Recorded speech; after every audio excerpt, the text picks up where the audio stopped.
കാലാപ്പാടി മാമ്പഴം ഏകദേശം ആയിട്ടുണ്ട്. നമുക്കൊന്ന് പറിക്കാം.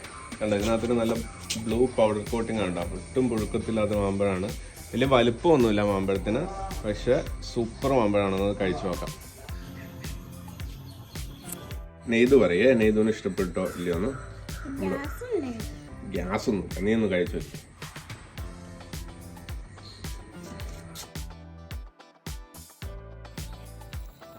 ഇതിനാണ് മാങ്ങ. സൂപ്പർ മാമ്പഴം എന്ന് വെച്ചാൽ സൂപ്പർ മാമ്പഴം. നല്ല ക്രീമി ആയിട്ട്, ഫൈബർലെസ് ആയിട്ട്, നല്ല മധുരം എന്ന് വെച്ചാൽ നല്ല മധുരം, നല്ല കിടു ഫ്ലേവർ. വെറും 2.5 വർഷം മുമ്പ് മമ്മി നട്ട ഒരു കുഞ്ഞു മാവായിരുന്നു ഇത്. ചെറിയ തരത്തിലുള്ള ഇലകളൊക്കെ ആയിട്ട് ഒരു ഗാർഡൻ പ്ലാന്റ് ആയിട്ട് വെക്കാൻ പറ്റുന്ന ഒരു മാവാണ് കാലാപ്പാടി. ഈ സീസണിൽ നമ്മൾ കഴിച്ചതിൽ ഏറ്റവും ഇഷ്ടപ്പെട്ട മാമ്പഴം ഇതാണ്. വീട്ടിലെല്ലാവർക്കും ഇഷ്ടപ്പെട്ടു.